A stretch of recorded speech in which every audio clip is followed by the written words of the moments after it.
여러분 안녕하세요. 오늘도 앞산에 올랐습니다. 오늘은 좀 늦었는데요. 오늘 아침에 제 마음속을 출렁이게 한 그런 기사를 신문에서 읽었어요.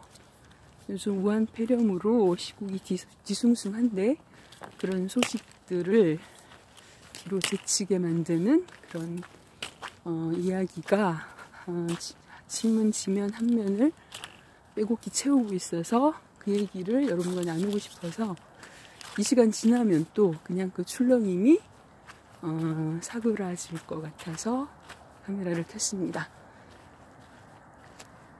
저는 예전부터 김창옥 강사님 강의를 자주 들었었는데 그분은 자신의 강의에 대해서 자신의 강의를 찾아 듣는 사람들이 어떤 사람이냐면 인생에서 외발 자전거를 타게 된 사람들 혹은 인생에서 어떤 사건을 만난 사람들이 그러니까 인생의 어떤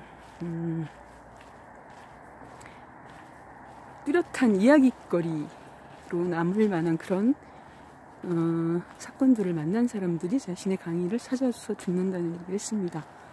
저는 그 당시에 그런 상황은 아니었는데 아프기 전에도 퇴근 후에 탄천 걸으면서 운동 삼아 1시간 반 정도 걸으면서 늘 이제 말씀도 듣고 강의도 듣고 음악도 듣고 했었는데 그분 강의를 자주 들었었거든요. 그때 들었나 언제 들었나는 정확히 기억이 안 나는데 그때는 아니었던 것 같아요. 작년 정도 되는 것 같은데 그분 강의 중에서 어떤 얘기가 있었냐면요. 제가 그 얘기가 제 마음속으로 또 밀려 들어와서 제가 기록을 해놔서 오늘 찾아봤는데 뭐라고 하셨냐면요. 나이가 들어서도 자신만의 길을 가진 사람은 노인이 아니라 원로가 된다라는 얘기였어요. 노인과 원로. 그냥 노인으로서만도 참 따뜻하게 또 그 삶을 후손들에게 남길 수 있겠죠. 따뜻한 할아버지와 할머니로 또 오랜 세월 살아온 그 삶의 지혜들을 후손들에게 전수해 줄 수 있는 또 그 후손들을 따뜻이 감싸 안고 마음의 안식처, 고향이 될 수 있는 그런 존재만으로도 참 나이 든 분들의 존재의 가치가 크다는 것도 제가 아는데요. 저는 조금 더 욕심을 내고 싶었나 봐요. 제 마음속에. 그래서 그 한마디가 조금 더 노력하면 노인에서 조금 더 나아간 원로로서의 삶도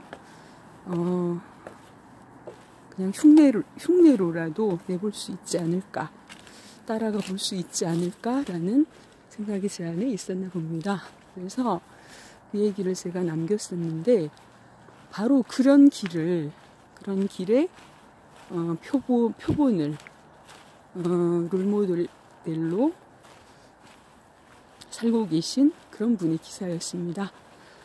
우리 시대의 지성이고 석학이라고 얘기할 수 있는 분이 누가 계실까요? 우리나라에 많은 분들이 떠오를 수 있겠는데요. 저는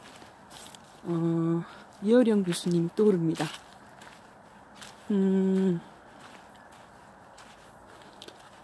이화여대 명예석좌 교수셨고 초대 문화부 장관이셨고 비평가셨고 칼럼니스트의 여러 책을 내신 그분이 따님이셨던 이민아 목사님의 그 인도로 그렇게 비판적으로 대했었던 그 기독교에 대해서 그 모든 자신의 이전까지의 가치관을 뒤로 하고 크리스찬으로서 쓰신 책 제목이 제가 생각납니다. 지성에서 영성으로라는 책 제목일 거예요. 이민아 목사가 실명을 하게 되는 그런 삶의 크나큰 파도 앞에서 그분이 하나님께 기도를 드렸다고 합니다. 딸의 눈을 뜨게 해주신다면 제가 당신의 자녀가 되겠습니다. 뭐 이런 고백을 하셨다고 해요. 그래서 이제 그 크리스찬이 되셨고 극적으로 눈을 다시 뜨게 되는 그런 결과를 맞았지만 이민아 목사는 제가 알기로 위암으로 결국은 하늘나라로 간 걸로 제가 알고 있는데요. 가슴에다가 자식을 묻은 그런 쓰라린 고통과 제가 알기로는 그분이 지금 암투병 중이신 걸로 알고 있는데 저처럼 그 수술만 받으시고 항암 방사선 치료는 하지 않고 그냥 제가 작년인가 읽은 그 신문 기사로는 암과 친구가 되어서 살고 있다. 이런 그 중간 제목들을 본 것 같아요. 그리고 죽음 생각하면 삶이 농밀해진다. 이런 제목의 그 인터뷰 기사를 제가 읽은 기억이 나는데요. 그분이 오늘 아침에 왜 신문 기사를 장식하시게 됐냐면요. 그분이 88세이신데요. 곧 90세가 되시는 나이신데 신간을 내셨어요. 그동안 100권 가까운 책들을 내신 걸로 제가 알고 있는데 그 신간이요. 그냥 신간도 아니고 12권짜리 시리즈 한국인 이야기라는 제목으로 출간될 12권짜리 시리즈의 첫 번째 책이라고 합니다. 그러니까 앞으로 11권이 더 출간될 예정인 거예요. 정말 대단하시죠? 그런 얘기들이 그냥 너무나 자연스럽게 당연한 일인 것처럼 소개되고 있어서 저는 가슴이 뛰었습니다. 그분의 글을 읽으면서 제가 참 좋아했던 박완 선생님도 70세 나이에도 글을 쓰셨고 작품 활동을 하셨는데 그렇게만 하셔도 참 대단하시다고 생각했는데 이효령 교수님은 훨씬 더 고수십니다.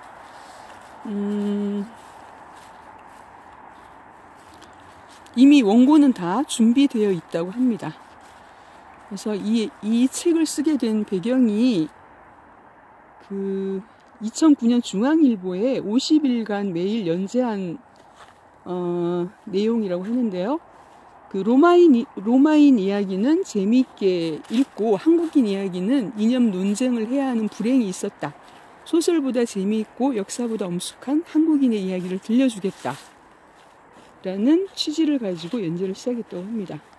그리고 희수 77세에 잉태를 해서 미수인 88세에 얻은 늦둥이가 이 책이라고 했습니다.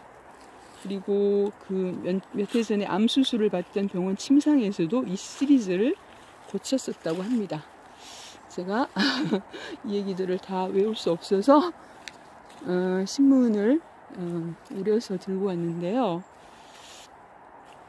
어떤 이야기냐면 태명, 미역국, 그리고 포대기에 아기를 업고 우리가 어부바라고 하잖아요. 저도 아이들 그렇게 업어서 키웠는데 그런 그 한국인 이야기 탄생에 얽힌 할아버지가 들려주는 그런 이야기라고 합니다. 우리는 산 후에 미역을 먹잖아요. 그 미역을 먹는 것에 대해서는 우리는 이미 어머니는 바다라는 것을 알고 있었다. 라고 선조들의 지혜에 대해서 외국인들은 아기 낳고 미역국 안 먹잖아요. 우리나라 사람들만 먹죠. 그렇죠? 우리 선조들의 지혜는 이렇게 특별했고 그 특별했던 지혜를 또 이렇게 꿰뚫어서 통찰력으로 헤아려서 글로 남길 수 있는 분이 계셔서 우리 사회는 참 행복한 것 같습니다.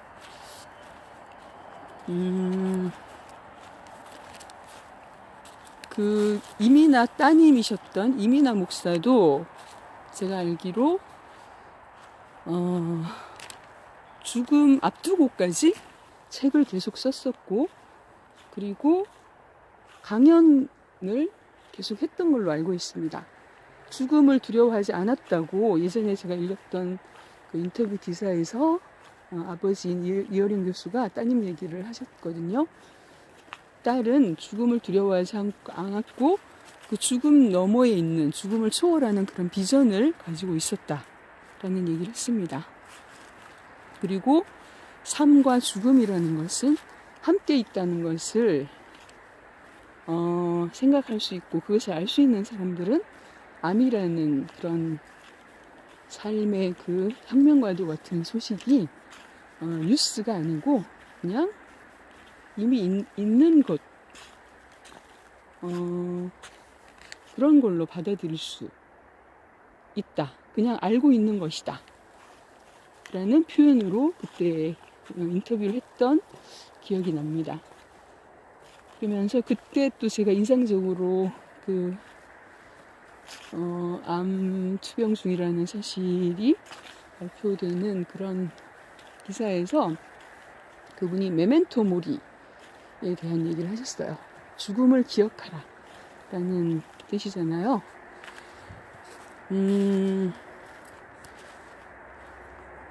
우리는 또 그 얘기도 하셨어요. 우리는 모두 죽지 않을 것처럼, 나만은 죽지 않을 것처럼 살고 있다. 이 얘기 전에도 제가 한번 드렸었는데 그런 얘기도 하셨습니다. 그래서 이분의 기사들을 제가 읽으면서 우리 시대의 지성이고 석학이시니까 당연히 그런 통찰력을 가지셨겠지만 삶과 죽음을 꿰뚫는 그런 인사이트를 이분은 자신이 쓰시는 그 책들 속에 다 녹여서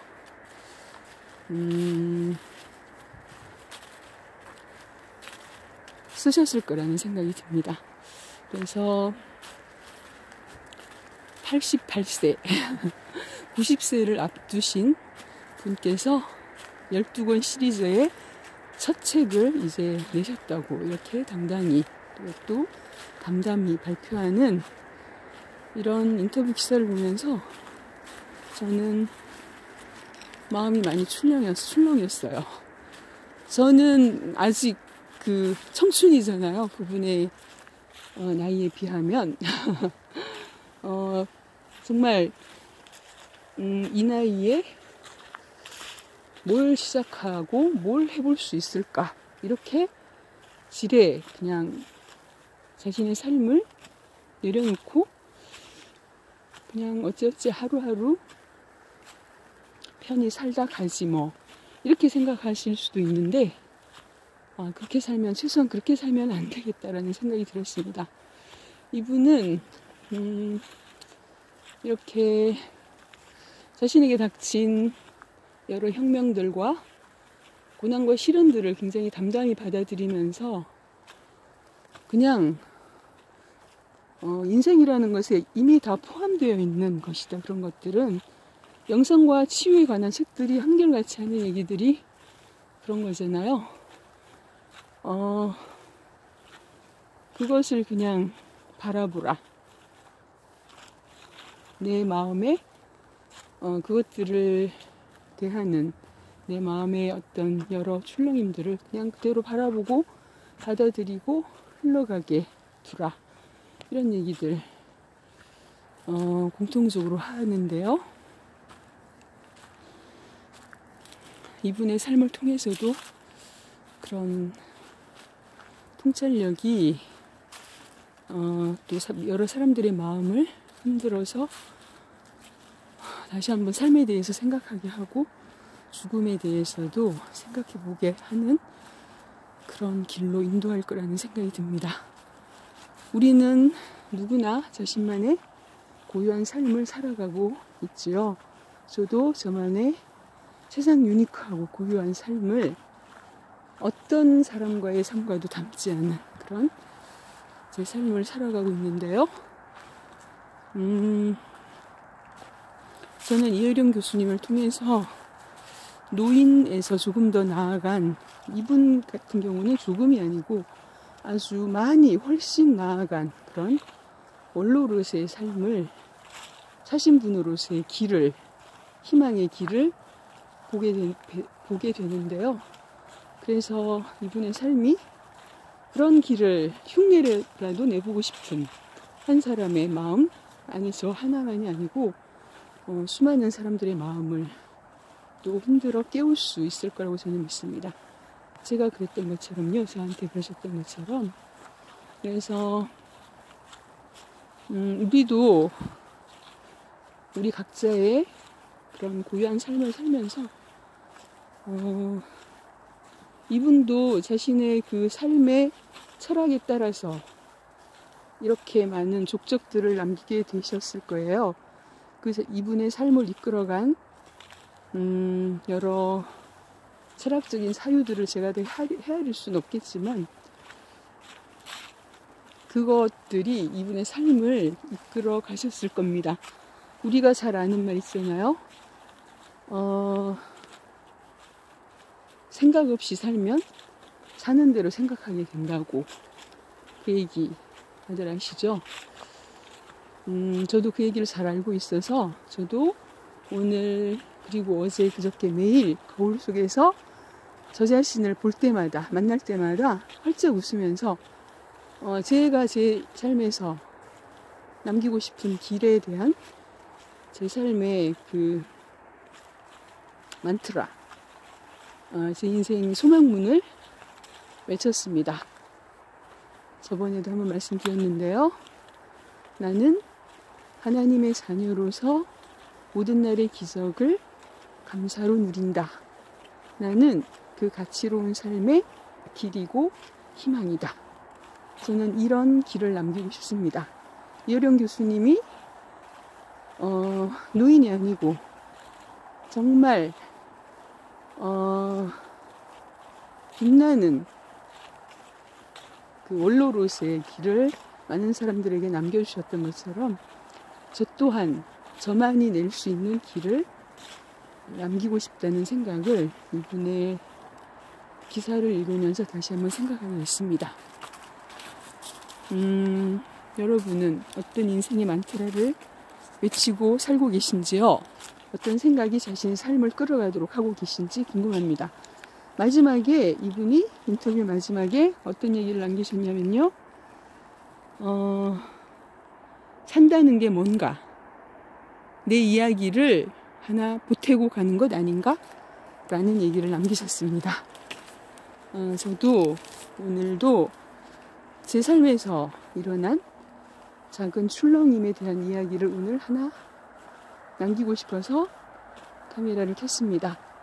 인생이라는 긴 길에서 오늘 저의 이 출렁임은 아주 작은 점 하나에 불과할 수 있지만 이 점들은 결국은 다 이어져서 제가 생각한 삶의 길로 이어질 거라고 생각합니다. 그리고 제가 날마다 외치고 사는 그 길에